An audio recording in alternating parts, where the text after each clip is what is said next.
বলবো? এই নবাব জাদি, আজকে তো তুমি চুল না ছিড়ছি, তাহলে কিন্তু আমার নাম কি? আমার নাম কি? আমি জমিদারের বাড়ি না, তুই তো ফকিন্নি। জমিদার বাড়ির লোকে তুই কেমনি অ্যাডজাস্ট হবি? হ্যাঁ, আজকে তোরা খাইছি, তোরা আজকে খাইছি। আয়, তুই খালি চাটা লই আয়। শয়তানের বাচ্চা।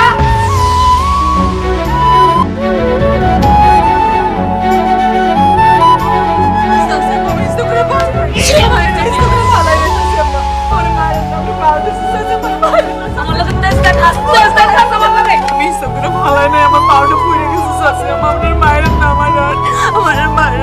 মিথ্যা কথা কস না? তোর আমি হাড়ে হাড়ে চিনি। হ্যাঁ, তোর মা এরকম মিথ্যা কথা বলতো, ও ময়রা তোর দায়িত্বটা দিয়ে গেছে। আজকে তোর মাইরে ফেলাবো, আজকে মাইরে ফেলবো তোর আমি। সকাল সকাল এসব কি শুরু করলা? আর আখিরে তুমি শুধু শুধু মারতেছো কেন? আর সাসির নামে কি সব মিথ্যা কথা বলতেছিলা? সাসি তো একজন ভালো মানুষ ছিলেন, এলাকার লোক তার সবাই ভালোবাসে, তার জন্য দোয়া করে। আর তুমি তারে ও কারণে কেন মিথ্যাবাদী বানাচ্ছো? তোরা তো চলে কেন? ওরা কেন মারতেছি তোরা তো জানতে হবো কেন? আম্মা, ও তো তোমার মেয়ের মতো, তোমরা যা বলো তাই ও সব সময় করে। তারপরেও বুঝি না কেন তোমাদের মন পায় না। আমি আর সত্যিই বুঝি না। এই তুই কি আমার নিজের পোলা নাকি সৎ পোলা? হ্যাঁ, ওরে কেন মারছে তুই জানো? আমি ওর কাছে চা চাইছি, সে জিদ করে কাজ দেখে চাটা ফলাই দিছে। না, এই কাজও কখনোই করতে পারে না।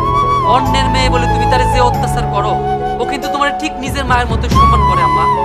ওরে আল্লাহ রে, হ্যাঁ আমার পেটের সন্তান এই হারামজাদির বলিদান গায়। এই, তুই কি আমার পোলাটা তর্ক করা শিখাইছস? না চাচি আম্মা, আমি কেউরে কিছু শিখাই নাই। আমি তো আপনার কাছ থেকে শিখছি। আমি কোত্থেকে শিখাবো? আমার কি কাউরে শিখানোর মতো সাহস আছে? তেজ কত, তেজ কত? হ্যাঁ, তোর লাইগা আমার পেটের সন্তান আমার লগে তর্ক করতেছে। হ্যাঁ, তুই কি মাথা খাইছস? আমার পোলাটা মাথা খাইছস? মিথ্যা বলা শিখাইছস? সেটা তুমি আমারে জিজ্ঞেস করো আম্মা। ও আমারে কেন তর্ক করা শিখাবে? ও তো তোমার ভয়েই অস্থির। ওর কি সাহস আছে তোমার বিরুদ্ধে কিছু বলার? চাচি আম্মা, আপনি নবীন ভাইয়ের কথা কিছু মনে করেন না। আপনি ওখানে বসেন, আমি আবার সাবান নিয়ে দিতেছি। উষ্টা মারি তোর চায়ের মধ্যে। তোর চা লাগবো না, জাদু টুনা করছস না আমার পোলারে? এটার পড়াইতেছি তোরে।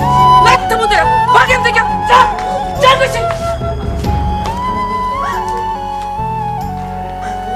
ও কেন বিদায় হবে? ও তো কোনো দোষ করে নাই। আখি, তোর এখানে আর থাকার দরকার নাই।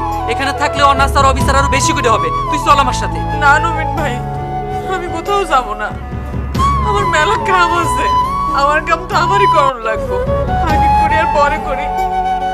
আমি চাই না আপনাকে মাসালের মধ্যে আমার জন্য কোনো বিভেদ তৈরি হোক। আমার দুঃখ আমারই বয়ে বেড়াইতে হইব। আমার মতো সুখ যেন কারো জীবনে না আসে। এই, তোর এই বিবেক বুদ্ধি সব রাখতো।